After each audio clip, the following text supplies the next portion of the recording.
Hey y'all, homegirl really showing off that she was a virgin. Y'all already know this ain't in America, we ain't got no virgins.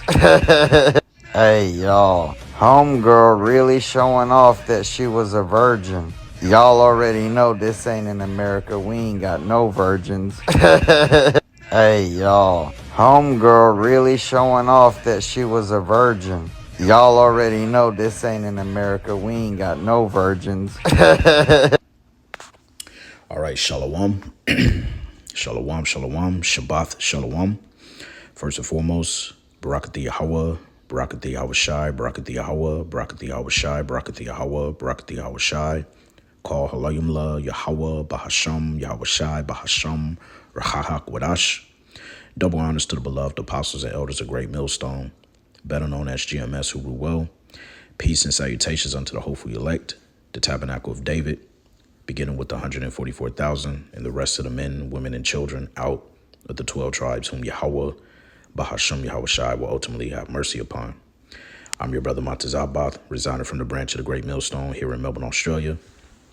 And I saw this clip, all right, of this woman who just consummated her marriage. And as you can see on the screen here, she comes out, which the scriptures calls it the token of virginity, which gives proof to the village, all right, that the woman indeed, during the time that she was presented to her husband, was a virgin. Okay. And, Jake, posted it. And what made it funny as I was watching this was when he said, we ain't got no virgins in America like that. And that's absolutely true. All right, because Babylon, be that of the mother of all whores, the mother, the whore, the mother of all harlots, Salakia, okay, teaches you the practices of do as thou wilt. All right, they teach you that be whoever you want to be, go out and do it with whoever you want to do it with and stuff before you settle down, so that by the time you do settle down, you didn't already been ran through. You see. Now, I don't know what particular culture this is or whatnot. All right. But this just goes to show you, all right, that you still have cultures that implement this practice, because this was widely known in ancient Israel. All right. And so what I want to do is I want to get some scripture backing that up. Again, I'm going to go into the GNBDC. All right. Deuteronomy, the 22nd chapter. And as you can see here, the title says at the top, laws concerning sexual purity. And we're going to start at verse 13. It says, suppose a man marries a woman and later he decides he doesn't want her. So he makes up false charges against her, accusing her of not being a virgin when they got married. If this happens, the woman's parents are to take the blood-stained wedding sheet that proves she was a virgin, and they are to show it in court to the town leaders, okay, or else the elders of the community. And her father will say to them, I gave my daughter to this man in marriage, and now he doesn't want her. He has made false charges against her, saying that she was not a virgin when he married her. But here is the proof that my daughter was a virgin. Look at the bloodstains on the wedding sheet. Then the town leaders are to take the husband and beat him. They are also to fine him 100 pieces of silver and give the money to the woman's father, because the man has brought disgrace on an Israelite woman.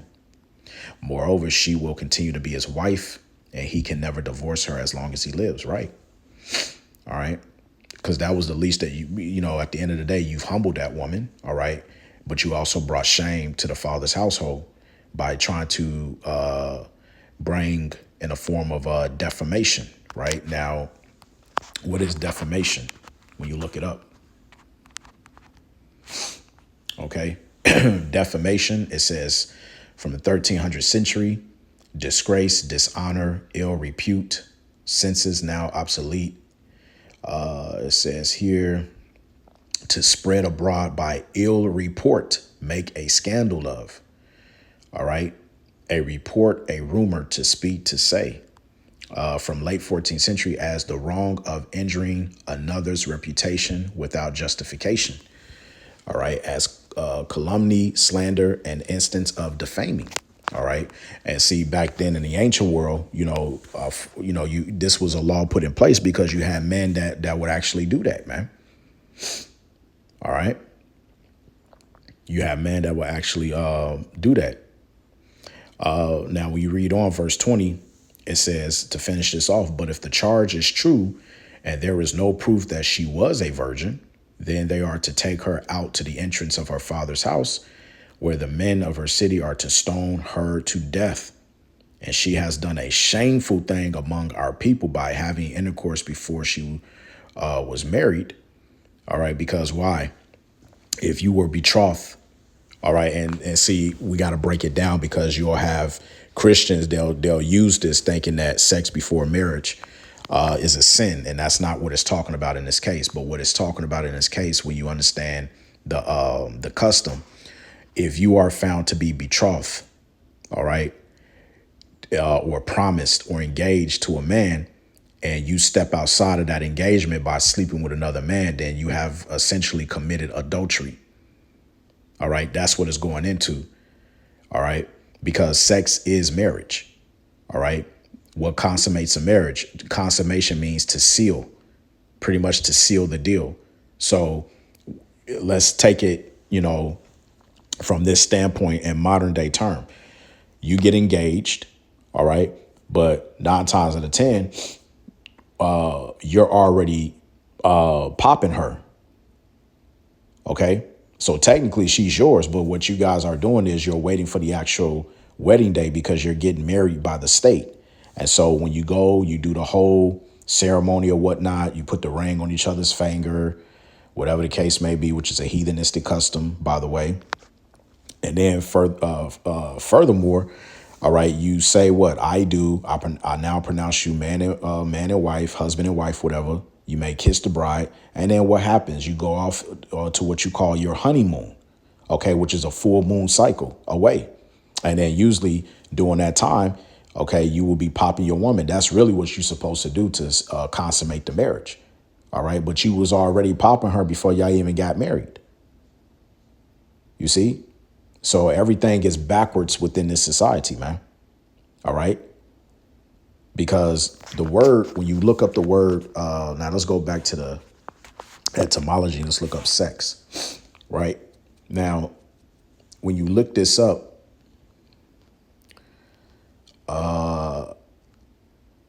and the definition really starts here. All right, because it just doesn't mean the gender, but it says succus seems the more original formation, but it is strange that the older text only knows sexes. The modern meaning of sexual division suggests that sexus might derive from saccare to sever, but the morphology remains unclear.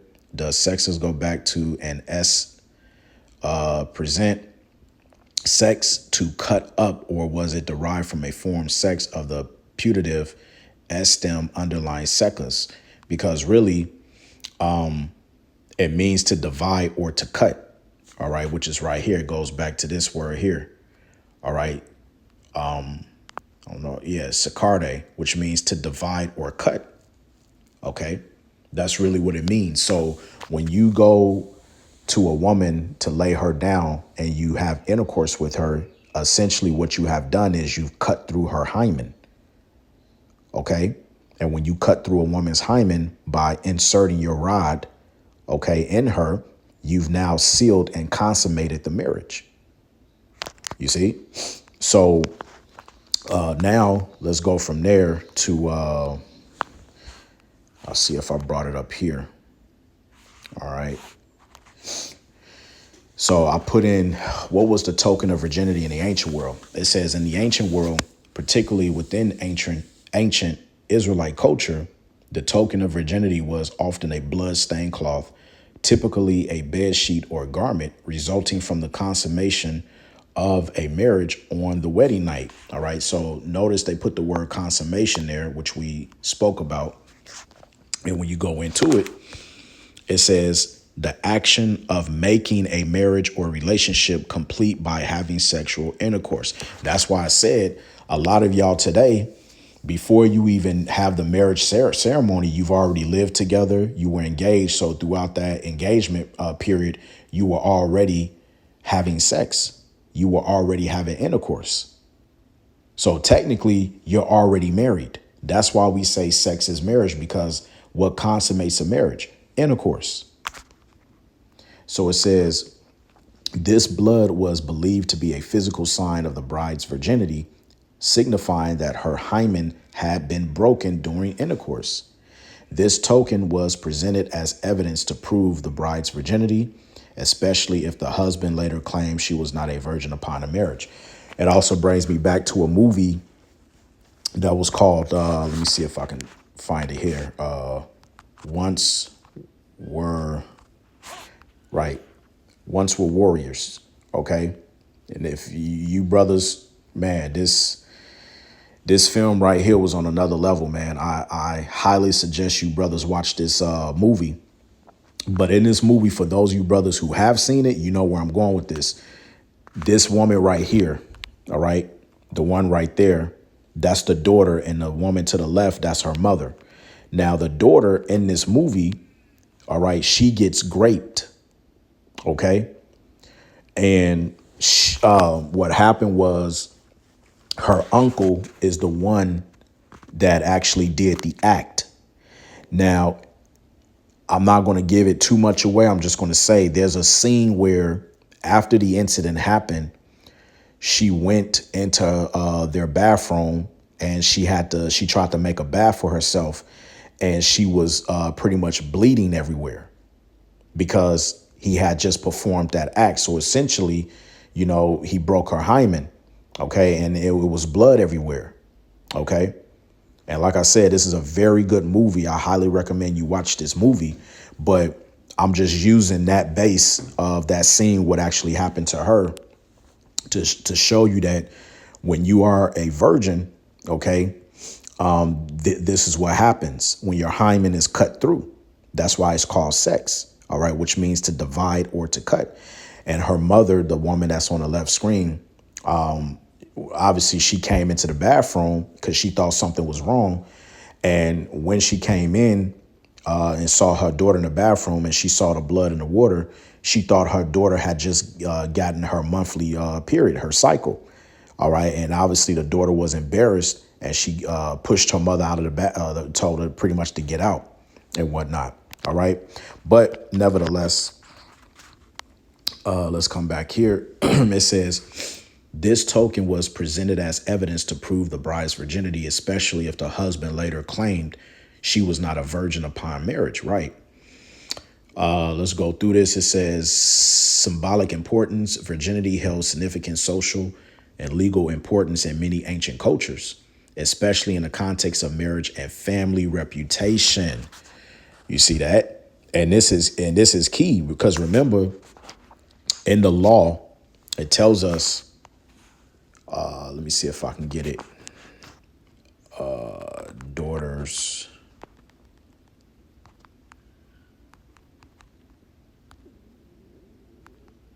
Is it harlot? Harlots. What's that law? Let me see. Leviticus. Is it 19? Let me take this off real quick. Salakia. Let me find it. Might be 21 or 20.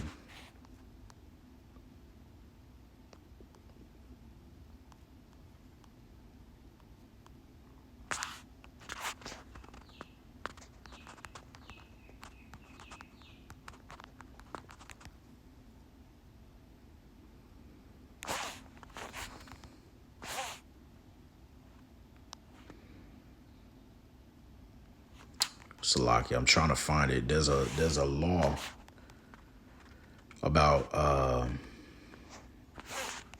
let me see here. Oh man, this app, Esau. Let me see here, Salakia. Let me just try to see if I can find it. All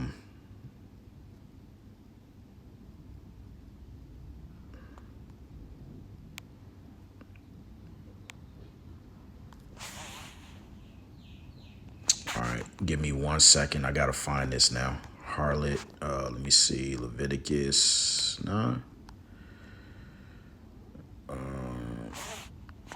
And I might be wording it the wrong way. That's probably why. Let me see. Let me type it in Google real quick. Cause where in Leviticus?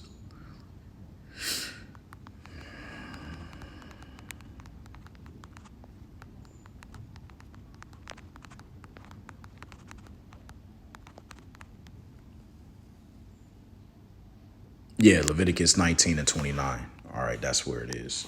Leviticus 19:29. Yeah, okay, do not prostitute. It says Leviticus 19:29. Salakia for having to go through all of that. Do not prostitute thy daughter to cause her to be a whore, lest the land fall to whoredom and the land become full of wickedness. But see, this is what's going on amongst our women right now, the daughter of Zion, because number one, we're under the curses. And when you go to, what is it, Amos chapter 7, verse 17, it says, therefore, thus saith the Lord Yahweh, thy wife shall be an harlot in the city. That's why the dude in the video, he was laughing. He was like, we ain't got this in America, right? You know why? Because majority, not all, but majority of every wife in America is a harlot. They basically prostitute themselves by riding, as the elder Malcolm says, they are riding the cock carousel. All right. So really, if you want a good shot on getting a woman that's a pure virgin, you gonna have to go to the East, because you ain't gonna find that in the West. All right. It's very rare you're gonna stumble across, all right, a woman that's a virgin and being in the West, man. You better off with your chances by going to the way of the East. Right? So let me see. Let me read this again. Amos 7 and 17. Therefore, thus saith Yahweh, thy wife shall be an harlot in the city, and thy sons and thy daughters shall fall by the sword, and thy land shall be divided by line, and thou shalt die in a polluted land. And Israel shall surely go into captivity forth of his land. And that happened to us, man. Okay? That happened to us. All right? Let's go into this word harlot in the Hebrew.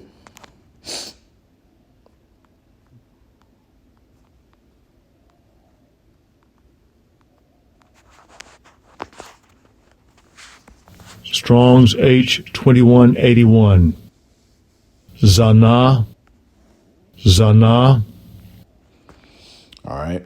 It says to commit fornication, be a harlot, play the harlot, to be a harlot, act as a harlot, commit fornication, to commit adultery, to be a cult prostitute, to be unfaithful to power. All right. It says here, Strong's definition, highly fed and therefore one time to commit adultery, usually of the female and less often of simple fornication, rarely of involuntary ravishment.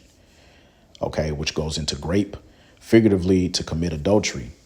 All right, it says the Israelite people being regarded as the spouse of Yahweh, because you have carnal adultery.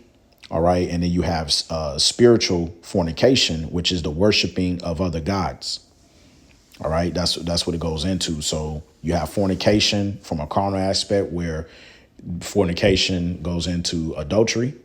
All right, and then you have spiritual fornication, which we're currently married to the Heavenly Father through Yahweh Shai. So if we leave off from our husband and we go and worship other deities, other gods, then that's us committing spiritual fornication, just so you know.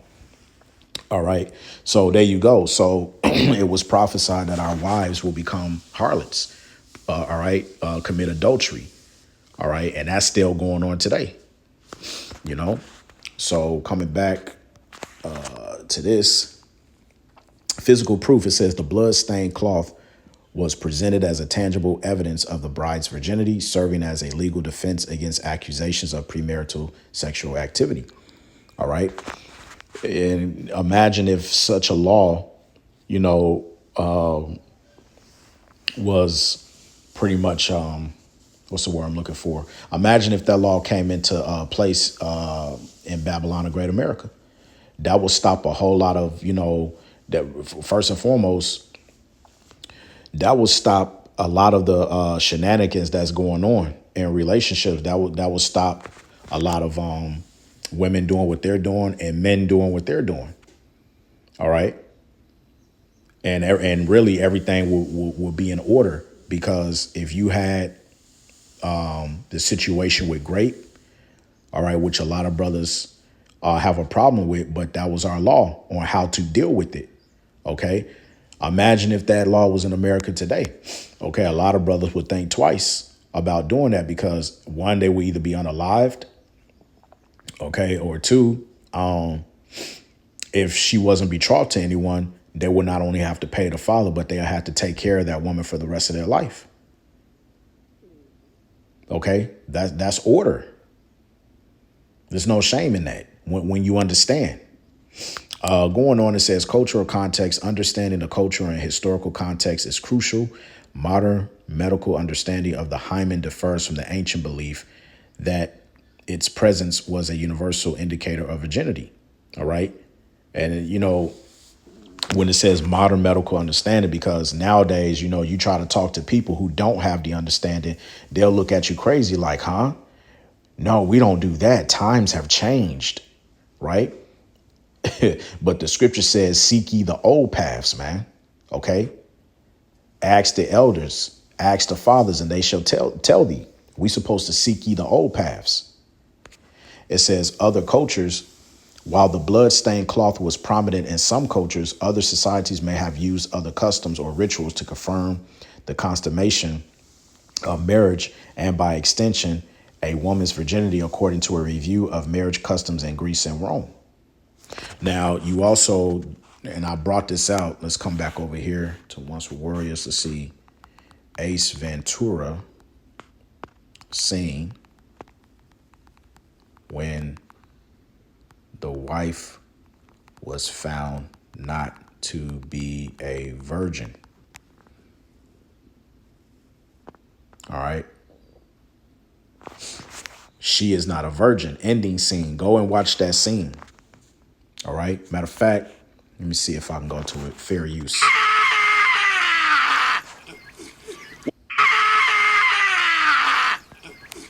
What's Daddy saying? Well, I think he's saying she's not a virgin. They can tell that. Started chasing his ass. Anyway. Oh man, that movie, man. Yeah, y'all gotta watch that. But Wakati Princess, right? Let's go into it. The Wakati Princess. So in the scene, y'all already know she does the virgin dance. All right. And let's have a quick read. All right. It says the princess is the daughter of Wakiti chief and the sister of Prince Uda, with her being the focal point of being a bride in an arranged marriage that will bring peace between her tribe and the rival tribe of the Wakutus. All right. And that happened. And that happened a lot during the ancient world. Right. But when it came to the other heathen nations, the Lord told us not to make marriages with them. All right. And if we were to deal with them, if you were to take their women as concubines, which you legally were allowed to do so, they had to come to subjection unto our power, which was Yahweh. And we had to tear down their groves and their worship of their deities. All right. We were not to make marriages with them so that it can be peace between us and them. No, they were made to be subjects unto us, man. All right. It says, though initially accepting her fate, the princess was internally very displeased by this arrangement, as she was dissatisfied with being used as a pawn for a greater goal. OK, and see, that's another thing, because back then, especially in our culture, the woman didn't have the say. And like Elder Apostle Tahar says in many of his videos, all right, the woman, you didn't have a say. So And it's going to be like this in the kingdom, but you're going to be in your righteous mind anyway when the kingdom comes. But let me just say this to hit the nail on the point. Back then in the ancient world, you didn't buck up. Okay. You didn't, you really couldn't have, you didn't really have a say. All right. If your father found this man or whatever the case may be, that's what it was, man. You had no say in the household. You see? So it says, however, when Ace Ventura enters the scene to help her tribe find the sacred white bat, Shikaka, she sees him as a possible outlet for her unresolved feelings. She is very upfront with her attraction to him from the onset, as she does the rare virgin dance of seduction on Ace to entice him. The princess planned on having sex with Ace once they were alone together, giving the excuse of never pleasing a man in her life and wanting to practice on Ace before she is married. Ace rebuffs her, saying he is a celibate man and does not partake in pleasures of the flesh. She once again tried seducing him by removing her shawl to reveal her breast to him, but Ace backed down from her offer once again, yet complimented her on how nice they looked. Ace is later seen immediately regretting turning her down as he is masturbating to a skirt, likely to belong to the princess, until he is interrupted by Fulton. It is indicated, however, that Ventura did eventually take her virginity, as during the end of the movie, he took her offer of practice before she was married. This angered her new husband, Tiny Warrior, that was his name, during their wedding night. You see that? Because what you were meant to do was, let's get an example. Now let's go to Genesis. And I believe it's is it 26 or no? 24th chapter. Yeah. All right. Is it the 24th? No. It's later than that. Salakia, bear with me. Genesis 28. Is it Genesis 28 or no, it's not Genesis 20. Let me find this. Genesis. Okay, I had it right. 24. All right.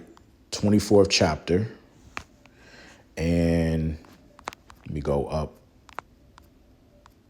This is a long one. All right, let me see here. Let me see. Did I do this right? Salakia, Akim, bear with me.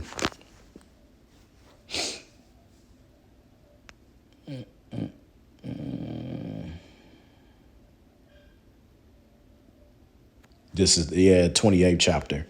That's the one I want. All right. So when you deal with, or is it the 27th chapter?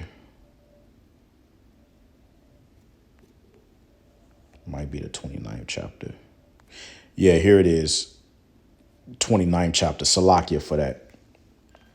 Now, Laban's treachery. Now, Jacob, when you go in our go through the history, Jacob wanted Rachel, right? But what Laban did was he gave him his eldest daughter, which was Leah.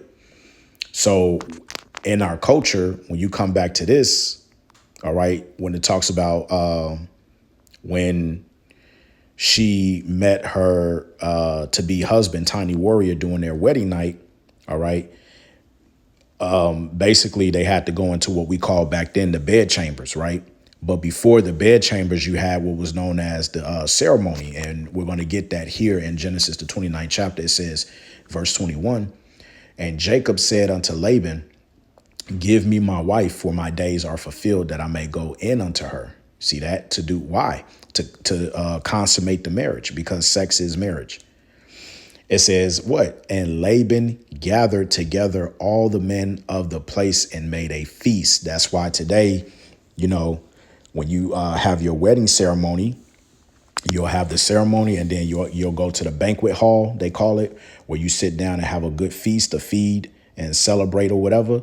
And then afterwards, verse 23, And it came to pass in the evening that he took Leah, his daughter, and brought her to him, and he went in unto her. So they would have went into the bedchamber, okay, to consummate the marriage. All right. Same thing here. When she came that evening, because when you watch the movie, they had the feast and everything, they celebrated. But then later, when at the in the evening, when her husband went into the tent to consummate the marriage, okay, that goes back to the ancient custom. He would have, opened her up and found out, hey, she ain't got no hymen, okay? It's easy access, it's open. What's going on here? You see, she ain't supposed to know how this feels, what's going on. All right. So, yeah. Let me see if there's anything else. Yeah, that's all on that. But this here, all right, this just goes to show you that this ancient custom still exists, man. All right. And imagine if they had that, all right, in Babylon the Great America today. What would this place be like? Inside jokes. So anyway, yeah, that's all I wanted to get on today. I thought that this was very interesting to see this. And I said, you know what, let me do a quick lesson on this to show you that, yeah, man, this is a ancient custom of ours. All right. So with that, I pray that this lesson was edifying, and you Akim and you few Aquathium listen and learn something. And I want to give all praise, glory, and honor be to Yahweh, Bahasham, Yahweh Shai, Bahasham, Rakaha Kodash, and double honors to the beloved apostles and elders of Great Millstone, better known as GMS, who rule well. Peace and salutations unto the hopeful elect, the tabernacle of David. And so on to the next Lord's will. Shabbat Shalom.